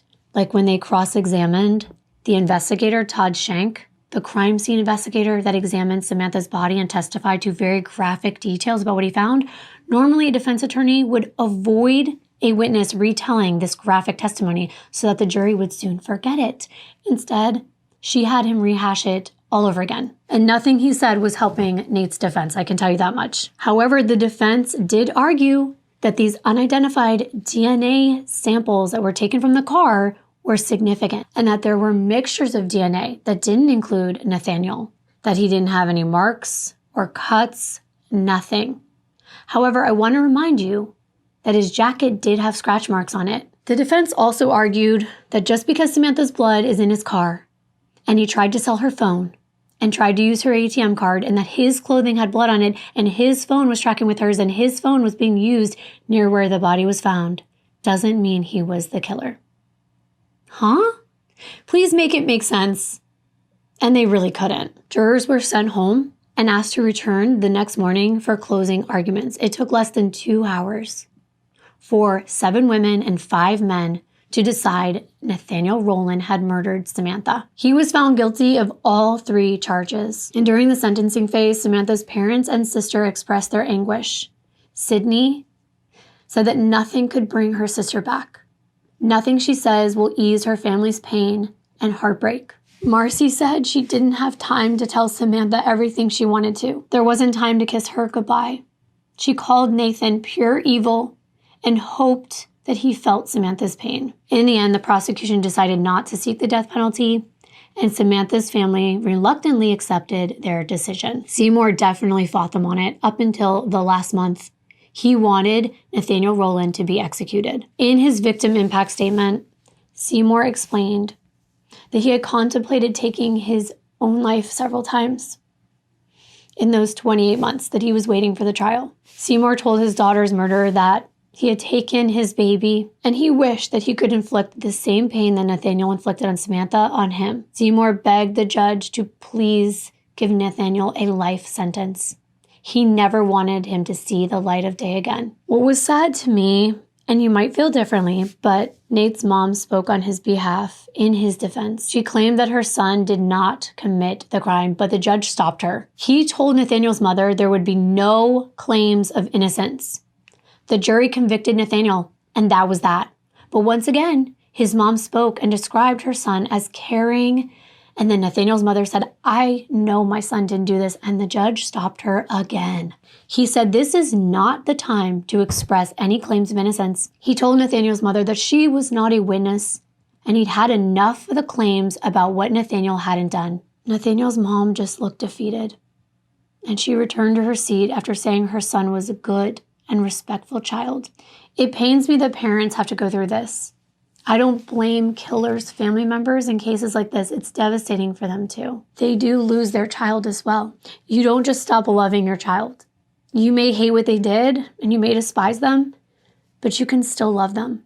It's a very hard situation to go through, and I feel for that poor woman. Judge Clifton Newman asked Nathaniel to stand in front of the court for sentencing, and he was asked if he had anything to say. And he said, quote, "What I know and what I think really doesn't matter. I just wish the state would have done more in finding out who the actual person was instead of being satisfied with detaining me and proving my guilt. If they would have done research in certain areas," and then the judge cut him off. The judge believed Nathaniel had no remorse at all for what he had done. In response to whoever asked him for leniency on behalf of the defendant, Judge Newman said, "That's not in his DNA." He sentenced Nathaniel Rowland to the State Department of Corrections for the remainder of his life without the possibility of parole. Since Samantha was murdered, Seymour quit his job and now works full-time at the What's My Name Foundation that they founded to commemorate Samantha's life. It's named this way because you should always ask the rideshare driver what your name is before getting inside.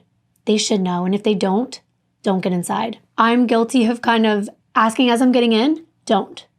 Don't step foot inside a vehicle without the driver saying your full name. If that door closes, it could be too late. The mission at What's My Name is to raise awareness of ride-sharing safety using the acronym SAMI, S-A-M-I. They urge riders to stop, ask, match, and inform. According to What's My Name, stop and plan. Before you request a ride, think about where you're headed and review the safety features in the app so you know how to use them. Ask your driver, "What's my name?" to confirm they have booked a trip with you through the ride-sharing app. Match the car's make, model, and license plate with the one displayed in the app. Inform and share the details of your trip with a friend. Utilize the Share My Status function in the ride-sharing app. This case changed my life. Or at the very least, my actions. I just took an Uber from the airport from my trip to Florida, and I remembered Sammy. I asked, "What's my name?" It was raining, and I really just wanted to get inside, but I waited, and I confirmed that they had the right name before I closed that door behind me. In that moment, I thought about Sammy's last night on Earth. It made my ride almost unbearable, especially as a mom, because I kept asking why. Why was she taken the way that she was? Did Nate plan this all along? I had so many questions that'll never be answered. So many things were going through my head. I know in my heart and from all the evidence that Nate is guilty 100% without a doubt in my mind. But I can't help but wonder, was this his plan from the minute he left Maria's? Or was this his plan when he saw Samantha standing all alone at the curb? Or was it the minute that she tried to get into that other car before he pulled up? When was this murderous plan set in motion? Was it the minute Samantha mistakenly got into his car that Nate began to think evil thoughts? Was his plan really to kill Samantha, or was it sexual in nature at first? Because right after he dropped her at that location out in New Zion, he literally took his phone and went to an adult website, if you know what I mean, and he watched videos. So you tell me. And were the child locks already engaged due to Maria's little 4-year-old that was always driven around in the back of that car? Or did Nate hit that button when Samantha closed that door? Does it even matter? No, it doesn't. But the questions still remain in my mind. When did Samantha realize Nate wasn't her Uber driver? The app shows you everything. She had to have known. Did she begin to scream or try to escape? And that's when Nate decided to grab this weapon? How did he manage to get her phone away from her and turn it off? I imagine being in such close quarters and Nate wielding a knife and Samantha being forced to turn over her phone. It was in that moment he shut it off, when they were in the Rosewood area, when it stopped tracking, and he drove to a place he knew he could go undetected, somewhere in the middle of nowhere. Is that where the altercation really took place? I just can't imagine Samantha sitting there and letting him drive for an hour without putting up a fight. What do you think? I'd really like your thoughts. Please, as usual, be kind and compassionate. We can have a mature and valuable conversation in the comments without hatred or being too judgmental. That's always a good thing. And once again, thank you so much for giving Samantha your time today and listening to her story. And remember her anytime you're using a ride-share app. Thank you so much for watching. I will see you in my next video. Bye.